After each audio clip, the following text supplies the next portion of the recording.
Hello, my name is Jamie. Welcome to Break-Thru Active Podcast. Thanks for listening. Have a great day. Hello everyone, my name is Jamie. I'm with Mitch and Brodie. This is episode 8. Member interview number 2. We are interviewing, as I mentioned before, Brodie Griggs. How are you this morning? I'm good. How are you guys? Good. How are you, Mitch? Good, thanks, mate. Thanks for being on with us today, Brodie. Thanks for having me. After we interviewed Steve, I think it was last week, we had mentioned that we did want to bring Brodie and Ryan, who are our other 2 staff members, onto the podcast so we can have a discussion with them. So we thought we'd bring in Brodie this morning, and we're going to be uncovering how we met Brodie and her interaction with exercise before that, and then also once we met Brodie, which was through our boot camp at Wallsend and Elmore Vale, how she ended up becoming a trainer. Yeah, just like Steve, Brodie was a member with us. And today's podcast is going to focus on her experience as a member, as well as her experience with exercise before she joined our program. We will get Steve on again and Brodie on again to discuss what they've learned as a trainer and how they're going on with that. Today is purely focused on just that member experience. So we met Brodie back at the start of 2018, which was when we opened up our Wallsend and Elmore Vale boot camp. But what we want to talk about before that with Brodie is a little bit of your exercise history. So prior to that, tell us a little bit about what you had done in the past in terms of like formal exercise. Just like Steve, let's go back to high school. So you finished high school what year? 2011. Okay, and from there, like, were you exercising? Were you a member of a gym? What were you doing? Not when I was at school. I think, I was the typical kind of girl at school who liked going for walks and things, but I was never a typical girl. Yeah, a typical girl. I didn't want to do PE. It's only the sporty girls who would do PE. Everyone else just wanted to sit on the sidelines and Maybe they were watch. girls. Yeah. So I think I was that probably. And then once I left school, I thought I need to do something. Like I got a job and joined something. So I pretty much I did like sport all throughout primary school, but once I hit that high school mark, I stopped. So when you finished high school, were you a part of like a gym or like an exercise group? I was a part of like a all girls, like I guess boot camp style thing. What was that? It was called Bella Bodies. Bella Bodies. Is that still around? No. I haven't heard of that before. Have you? I think Brodie's mentioned that to me before. I haven't heard of it. So Bella Bodies was it outdoors? What was it? It was outdoors, just at school. Yep. A school underneath their collar, in their hall. We've tried so many times to get into a school. Bella Bodies must be a genius. We can't manage that. Back when we were always looking for locations for boot camp, we always thought like a Cola was going to be a great location because obviously you're still outdoors and it's heavy duty ground, but also good for wet weather and everything. So they must have had it in with it. Absolutely. Or maybe they ruined their relationship in school, and that's why we can't get in. Maybe. So, how many sessions a week was she running? Do you remember? Like 5. It was like 5 a week. Early mornings or afternoons? Yeah, either way. And I started off doing afternoons after work. And was this with your mum or Paige or? Mum was going first, and then I wanted to do something, so I joined with her. And was this cash to pay to go or? No, it was kind of just like you bought like a group of sessions. Like a 10-pack? Yeah. So at that point, you still hadn't really been to a gym or anything? Not really, only at school, for school sport in high school when you do weights.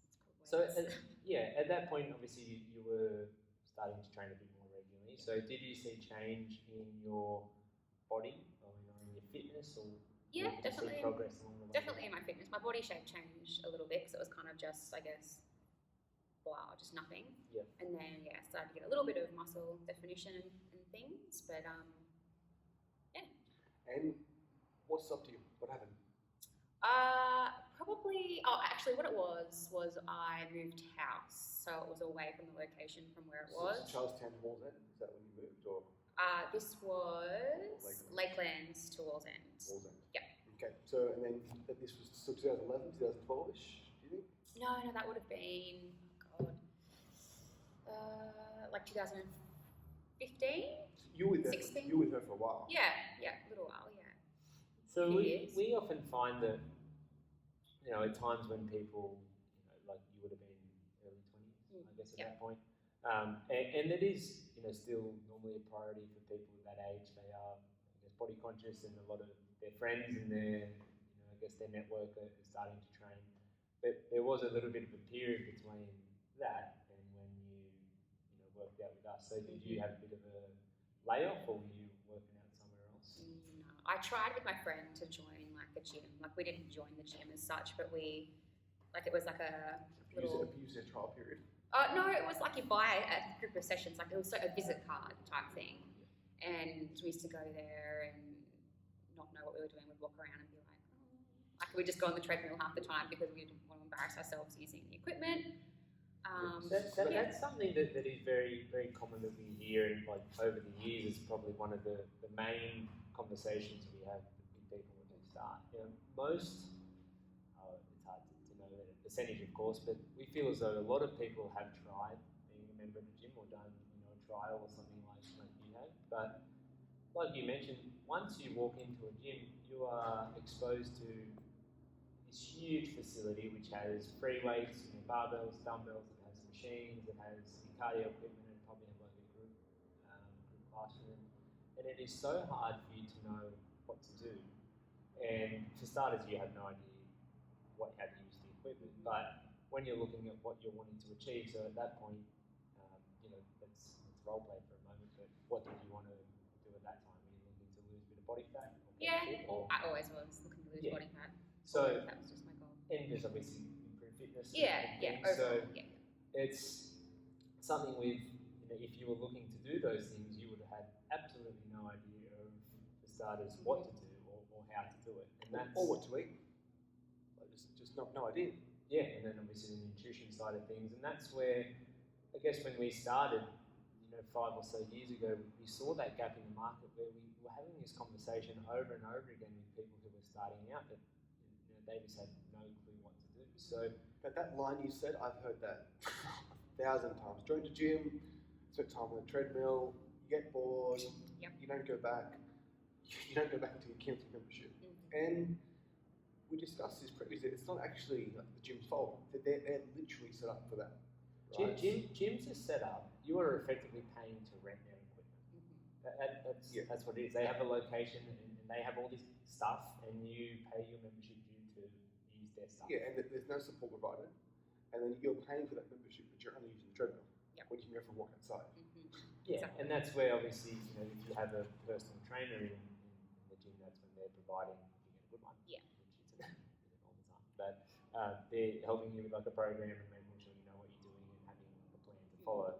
But until that point, and a lot of the time with gyms, that you don't even have the opportunity to get to that point. You are effectively left to your own devices. So when we spoke about this briefly before, but when we started, the boot camp and group fitness years ago, there wasn't as much of this group fitness around. And there might have been like a couple of CrossFit places or a few boot camps or anything, but pretty much everyone who was training or close to it was at a gym, and most of them didn't know what to do. So effectively, and even if they did, they wouldn't know what they should be doing. So the very vast majority of the population who were training, they weren't really doing the right thing anyway. So for us to be able to provide a service which had structured workouts and a structured plan, even that in itself was really important for people, like yourself, who didn't really know what they should be doing otherwise. And mentally, sometimes it's actually worse when you do go to the gym and you're spending that hour on the treadmill and you're not getting results. So why am I even bothering?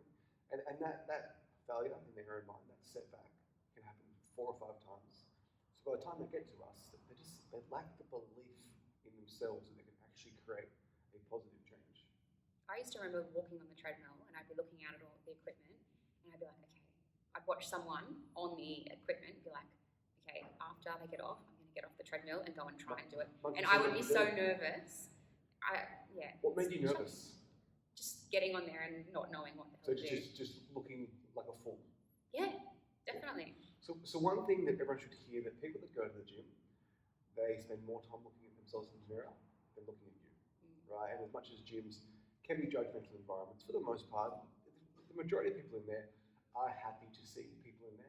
And like I'm inspired when I see a a really overweight person going for a walk or an old person out on a bike. So I think for the most part, people are pretty good in that sense. I'm going to disagree with you a little bit with that, because I think us being in the industry and having that mindset, and not to say we've ever thought otherwise, but there are people out there, you know, if you get certain demographics of people who maybe don't, you know, flat out laugh at other people, but they can be passing judgment, I think. I'm not talking Some about... sniggering. Yeah, I definitely think that. Like in some of these gyms that are a little more catered towards those who, you know, have been training for years and years and years, and if someone was to come in to their area and be doing an exercise and doing it wrong, instead of them going up and helping them, they probably would just laugh at them behind their back.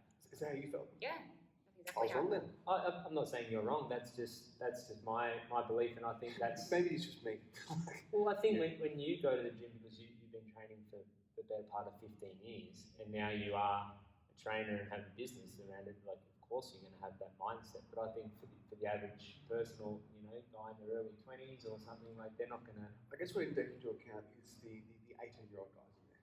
That maybe are mature enough or just... Well, and you've got to remember as well, a lot of people who are starting, you know, they are very, I guess, conscious of how they look and a little bit overwhelmed by everything. So, and it probably wasn't the people half the time anyway. It's all in your mind. I'm not saying it was. There was people laughing at me, but it's that was my point, and Mitch's point is the opposite. Maybe it's a combination of both. I think it would be a combination. Maybe it's in your mind, and it's also that it's just I can't. I think maybe once I've seen it where, like, I saw someone laughing at, like, an overweight person doing something wrong. You definitely, like, you've seen all the videos online where you have people taking videos of people doing things the wrong way. And although, like, some of them appear to be funny and people are hurting themselves, like, instead of that, you know, the mindset should be, how about you going home? But that's a whole different I think, I guess from our perspective is, like, we know how fragile people are in that first session, and it's so important that, like, if a woman walked into a gym and there was a bunch of 18-year-old kids, not 18-year-olds, a bunch of kids laughing at her, pointing at her, she would never return. Wouldn't even take that much. Yeah, if she got one look from a younger woman who was in really good shape and, you know, made her feel bad, she probably wouldn't go back. So, like Jamie said, I think people are so fragile. But like you said as well, with, you know, trying to, I guess, copy what people do in the equipment. That's how gyms set up as well. They have all these pieces of equipment in and amongst everything else that literally have the instructions on there of how to do things. And even then, you can still do it wrong. But even if people start doing that right, that doesn't mean they're going to start getting fitter and stronger and healthier, because they're just literally running the rack and doing 3 sets of 10. Well, yeah, whatever. So there is, and we're not going to talk about that today, but there is a lot more to it than just doing a machine doing it the right way. But for some people, that first step of just being able to do that is huge. So you've never been overweight? Not really, no.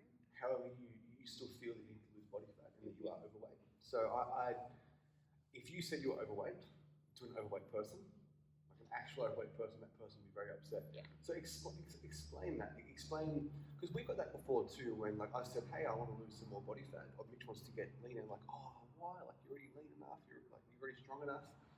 I think people also struggle with, like, no matter where you are in your fitness journey, you still want to improve. So speak from your perspective as being in shape, that you still want to lose body fat. I guess just everyone has their own, like, opinion of themselves. Like, they're always the hardest critic, you know, for yourself. So I guess, like, it's changed for me now because I've put on so much muscle. Now I just keep going straight back to, I still do now, the scales, which I shouldn't, but I do. So I know muscle obviously weighs a lot more than fat. But in my mind, I still have to get down to so many kilos for me to be at a healthy body weight, which it's... You've been told that your whole life, and you're educated, and you still can't get past that mental. It's still just there, I think, in the back of my mind. And I think the challenging thing with that, like, for yourself and for everybody, including our members and including, you know, even us, is that is the easiest metric to track. Because when you start looking at body fat percentage, I mean, you may not have, I haven't even had a test done for that. So there are different methods you can do that, like the old school, like caliper method, where you like a pinch your skin. Yep. In-body scanners. In-body scan, like a DEXA scan. Just general scales from Kmart do it. Yeah, and obviously there are different levels of accuracy, but for the most part, the easiest way to get a numerical, I guess, reading of how you're doing is to jump on the scales. And although, like you said it just then, although you put on more muscle, and muscle obviously weighs more than fat, or just weighs more in general when you put it on, you still can't get over that I guess number down the scale. So talk to everyone here who may have a bit of a, they may have similar issues. So is there anything that you have done to try and improve your outlook on that? Just to try, every time I get on the scales, I think, oh, damn it, but then I just think, no, don't go back to those ways, put on muscle.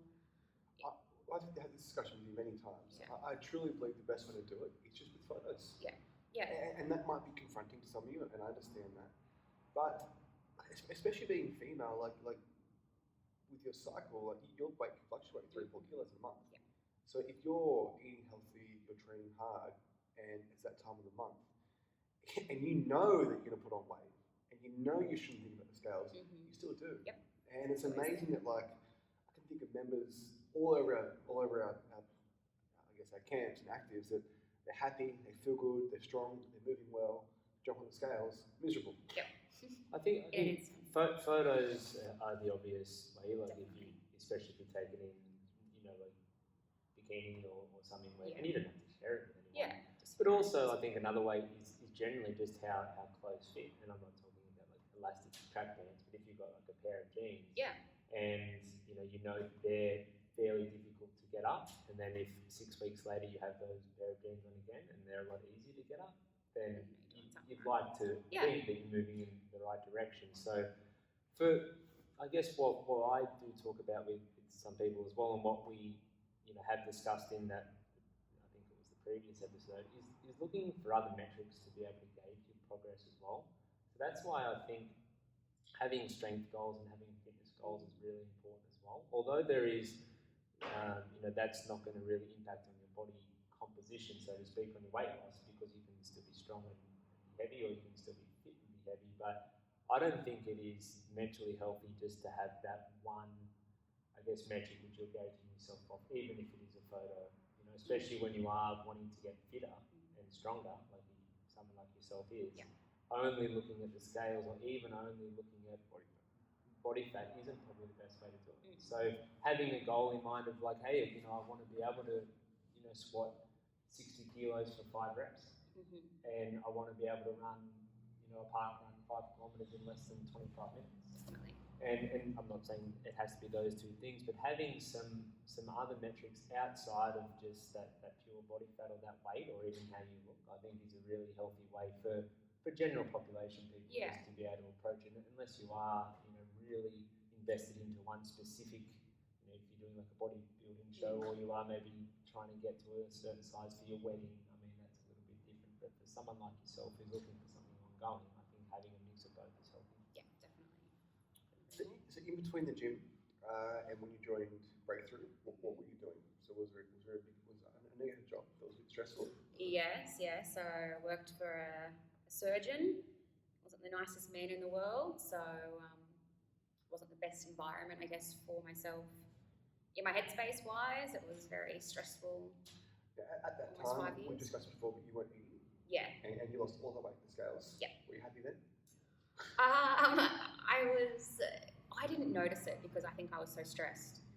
I would sit at home, lived at home with my parents, and have dinner, and I would just kind of toss the food around my plate. I wouldn't really eat. I would eat to some extent, but I wasn't eating full meals at all. So I lost quite a bit of a weight there.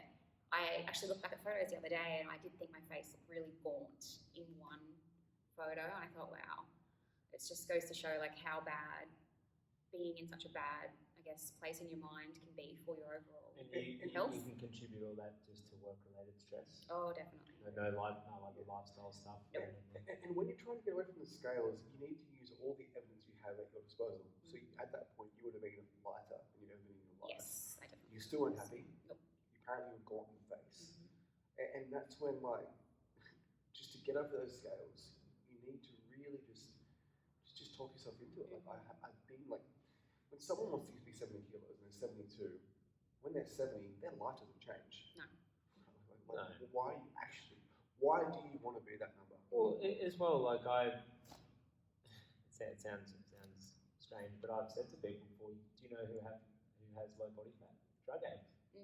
Yeah, that's it. And they do, because they don't eat, and Yes. and obviously my point is not to become a drug addict, but that's where, like Jamie mentioned. Seen cousins? Yeah, exactly. That's a very case in point.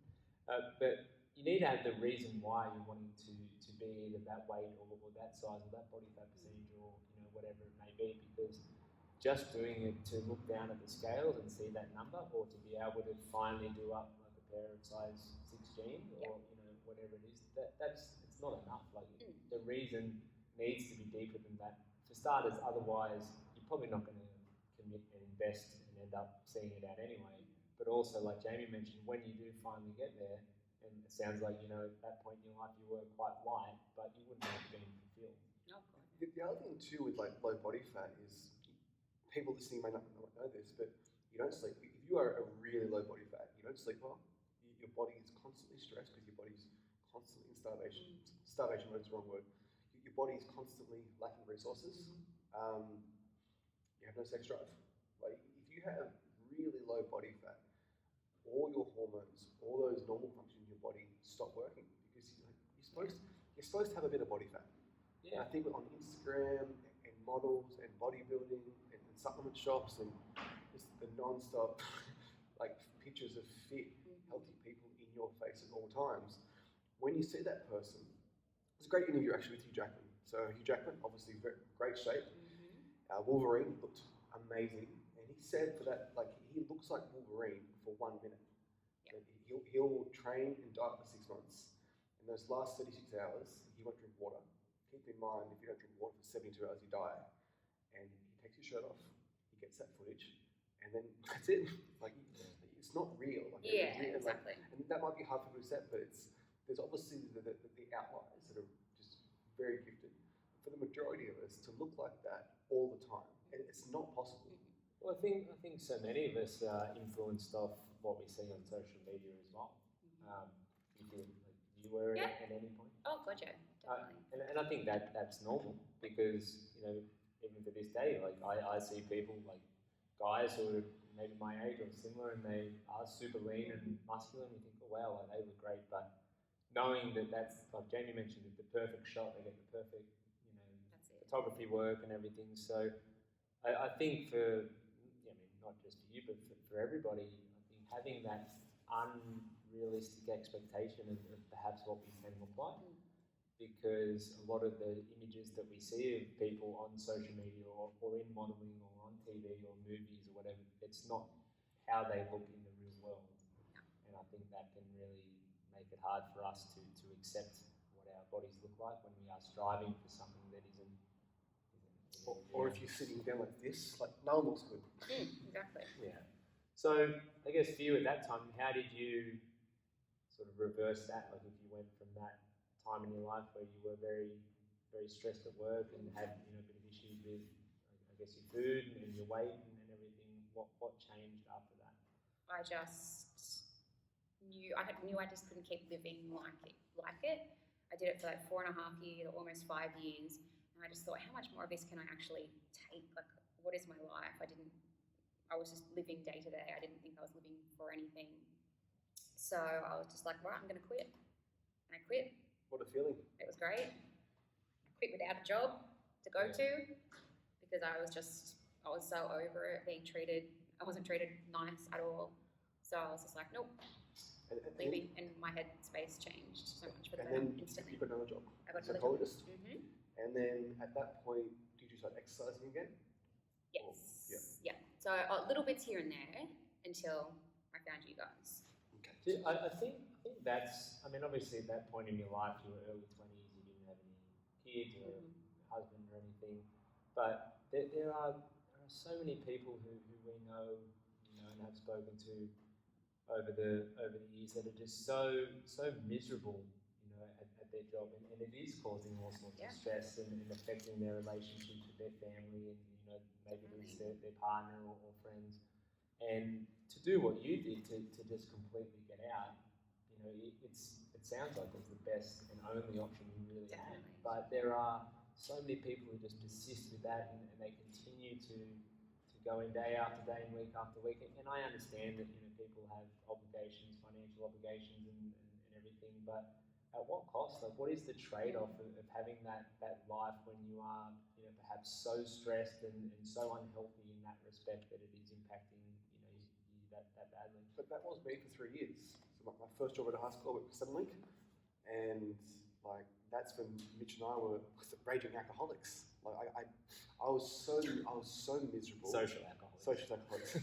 I was so miserable for like those February 9, 2009 to February 9, 2012. It was 3 years. And Mitch would ask me, how's work? Oh, it's okay. It's okay. One night we went to the gym together, about 2 years into the house work. I said, it's fucking shit, I hate it so much, I'm miserable. And then once you say it out loud, like, you can't take it back. No. And once I verbalised it, I realised what a massive issue it was. And I left without a job. And I can't even, like, people that I know to this day are still there. And they might like it, maybe it's just me, but like the thought of working there for another 7 or 8 years now, I can't, like, it makes me sick thinking about it. Well, we are advocates for people getting fitter and healthier. And part of that health isn't being able to do burpees really fast and be able to lift weights. It is being happy with your life, because if that's affecting your stress levels and your sleep and your relationships, then you can come in and be strong and fit and have a toned body and low body fat, but none of that matters if you're unhappy and it's affecting other aspects of your life. So when you made that change and you started working this new job, did you see a change in your body at that point? Yeah, definitely. And I guess in your eating patterns? Definitely, yeah, in everything, absolutely everything. I guess, because that job that I went to was my first, full-time job since leaving school, so I didn't know any different. I thought that's just how jobs were. You were treated poorly for 60 years. Yeah, I was just like, oh, this is just what happens. This is how your boss treats you. Okay. And then I would tell the people here and there, like I'd tell my mum things, and she was like, that's not right. That's not how you should be treated, blah, blah, blah. And I guess I just kept chipping away, and then, I guess something just clicked all of a sudden, and I thought, no, I'm doing something for the better, and haven't looked back since. It was the best thing I ever did. And So you joined boot camp, January 2018. You and Fiona came down. Mitch, I believe you signed them up. Yeah, I still remember that meeting actually. Fiona was scheduled to come down, who's Brodie's mum, and then Brodie came along with her. So before I talk about that, what I guess encouraged you to want to come along that day to obviously make that decision to? Well, we had both seen like ads or advertisements, I guess, pop up on Facebook, and glad to hear it. We're pretty good at that. They were popping up, and I was like, oh. So when you saw the advertising, what appealed to you? Oh, I don't really know, to be honest. I guess just like what you had written there, and I just thought, oh, that looks like a really nice place. I really want to get into something, and it seemed really nice. So, So I was talking to Mum about it, and she was like, "Oh, maybe we need to get into something."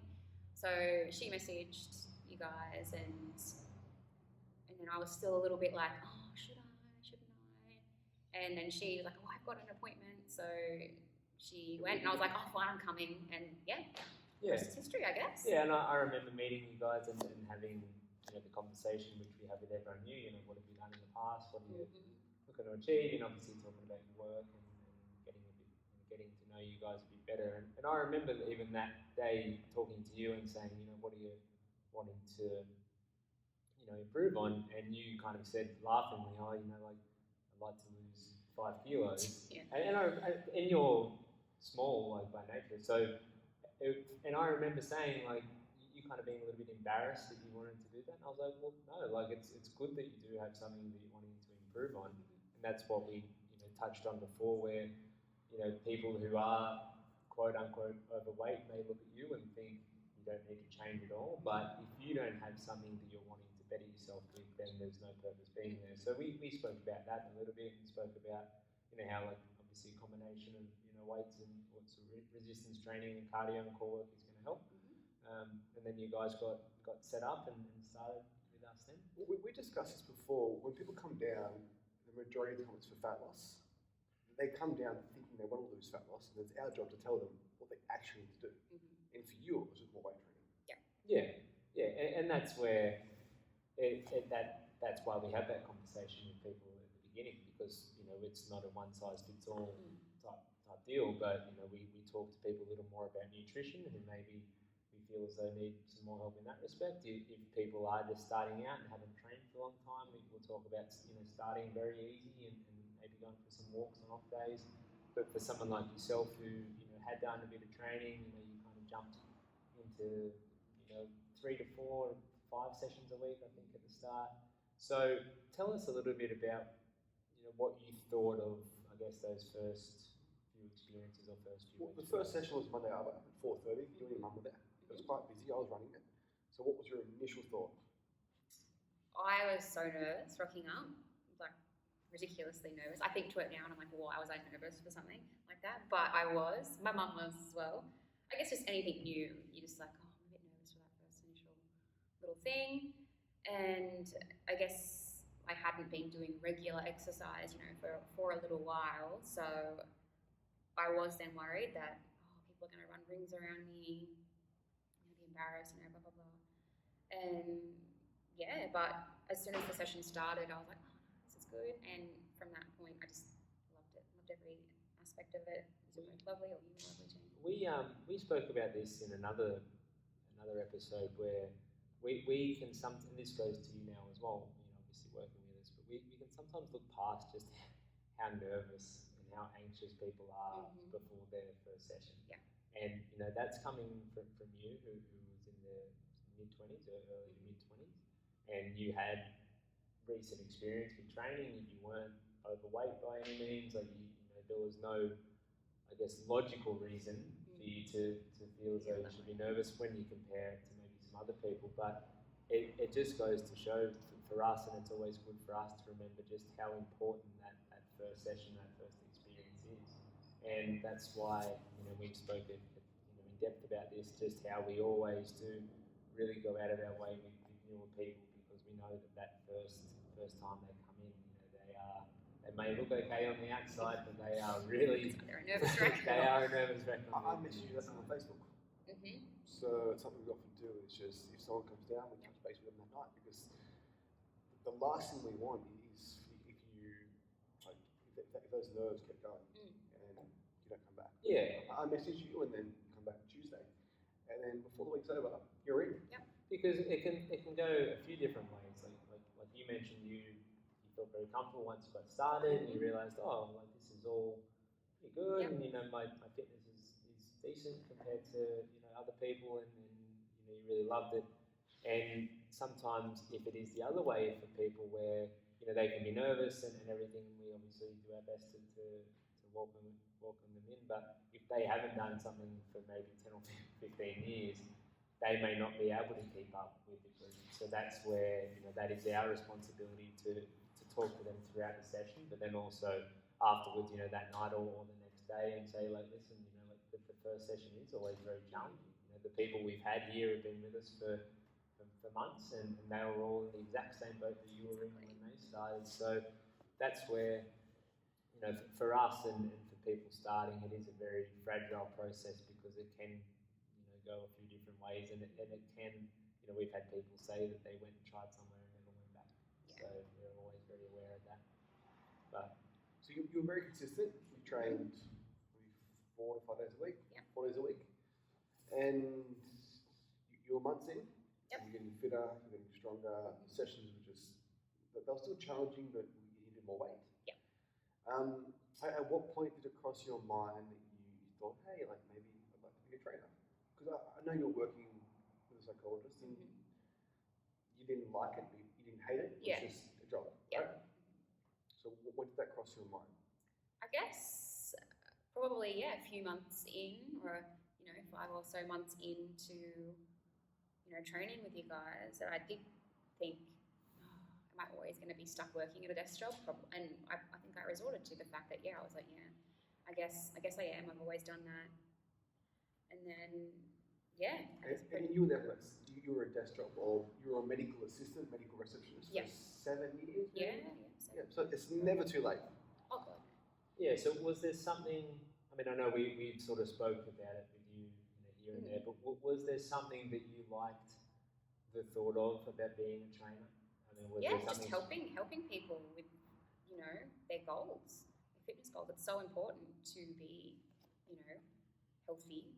So yeah, just that fact, just to Yeah, I think, and it's a conversation we've had with people over the years as well, who and it happened with Steve and some other people who didn't end up becoming trainers, at least with us. But the one thing that is consistent is they want to help. I think as they start to get fitter and stronger, and they're almost doing that within the session already. Like if we spoke about it before, when we have new people start, and we knew you quite well after a few months, so we'd say, hey Brodie, do you mind partnering with so and so? It's their first session, and you'd say absolutely no problem, even knowing that perhaps you're not going to get the best session possible because you're going to be helping them. But just having that mindset that you are wanting to help someone else, because a couple of months ago, if you had someone helping you, you would have appreciated it, and being able to pass it forward. So from our experience, it seems like it always starts just with that basic, I guess, want to help people, and then from there, obviously, the rest kind of comes into place with obviously the specifics and what you're doing. But I think that's the foundation. The same way we overlook people's first session, I think we overlook just how much we do actually help people. As in, like Rose. Rose came to us. She went to a CrossFit gym, not sure which one, and they made the whole group wait for her while she finished. She was so embarrassed, and she didn't go back. And she joined us about 3 years later, and she's lost 9 kilos. And the lighter she's been in 20 years. Now, I don't know what that means to Rose. I don't know how she feels about that, but like she is. Pretty good, but the whole point is like we've helped so many people lose weight. Not that it falls on deaf ears now, but like Rose has changed her life. That's an unbelievable feeling that we've helped her do that.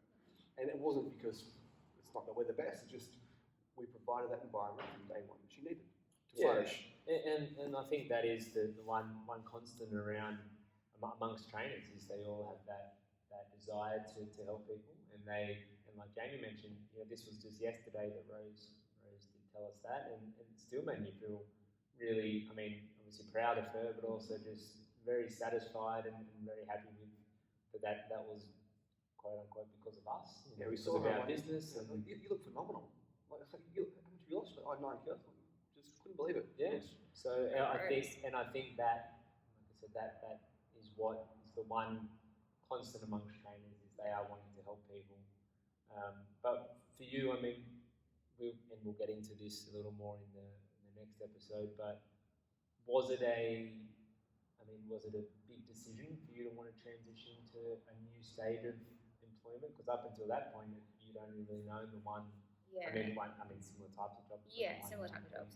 Yeah, so it was very nerve-wracking, but I guess I just thought, just do it. Like, I don't want to leave any, opportunity kind of unturned. So,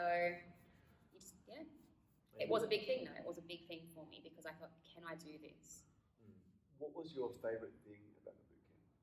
If you had to draw comparisons to what you did previously, what was the number one thing that made you love it and helped you with consistency? I guess you guys, both of you guys, you're both so lovely. And just so friendly, so welcoming. And then just the group of people we were training with. Like, I made some friends, and then it was just, because when I first started out, first official, initial, few weeks, I never wanted to go without mum. Like, as pathetic as that sounds, but if mum was like, no, I don't want to go today, I was like, come on, no, I don't want to go by myself, especially on a boxing day. I didn't want to box with anyone else. I know, but I was just still like a little bit nervous, but then as soon as I like made that friendship group that I made, then that's what I look forward to each day. I would go to work and I'd be like, oh, I just can't wait till I finish work so I can go to boot camp. Yeah, and that really is our job. Like boot camp or your training or your exercise should be the best part of the day. Yeah, and it was. You enjoy it, with your friend, and you feel accomplished. Yeah. Say all the time, no matter how shit your day was, if you can come to a session, have fun, feel good about yourself, that day's good. Yeah. And that's one thing that we we have noticed, since COVID stuff where we've been locked down and not been able to have group sessions, that people really are missing that environment. Only a very small part of it is the actual workout, because we're still providing workouts at home, and they're hard. They're brutal stuff doing them. We do them, but and people doing them, and obviously they're saying they're hard and enjoying them, but missing that human interaction, is what people have been missing the most. And I think this goes obviously for the gym and for us, but just for everyone in society at the moment, having that network of people and having that group of friends where you are wanting to spend time with them, and we feel as though it really is just a home run, because you're spending time with people you like and you're getting fitter and healthier as well. So it's something we've always prided ourselves on, and I think it goes back to the people that we attract are all similar people. People aren't coming in and wanting to not really socialise with anyone, because if that was the case, they'd probably be at the gym. So just being able to mould and mix and be with other people similar to you, I think is really important. Any advice for someone looking to start? Just start. Like, don't just sit there and think, I'll do it next week, or maybe next time. Just start. Because if you're looking for your mum, you might not start. Yeah, that's it. If it wasn't for her, I probably wouldn't have. She was the one that contacted you guys when we had both seen the ads and we both talked about it, but I just never, because probably in the back of my mind, again, I was just like, maybe next time. I'll do it tomorrow, or putting it off. That's it. And I think that's where, again, the commonality that people have when we ask that question is the same thing. Like, I'm so glad I did it. I don't know why I didn't do it sooner, or so glad I decided to reach out. So you just never know what's. No need to procrastinate. That's it. All right, let's wrap it up. Yeah, we'll leave it there for today. But thank you for joining us today, Brodie. We just wanted to share your, story of how we met and life before boot camp, and then, like Jamie mentioned as well, we will be getting into another episode about you as a trainer and how that all happened and what's changed for you there. But until next time, guys, thank you for listening, and tune in with you guys on the next one. Have a good day. See you later. Bye. That's the best one so far. You think? Yeah. Body image is good. Like, you can go deep in body image. Excuse me, guys. I need to change that man. Oh shit! Yeah, that was good.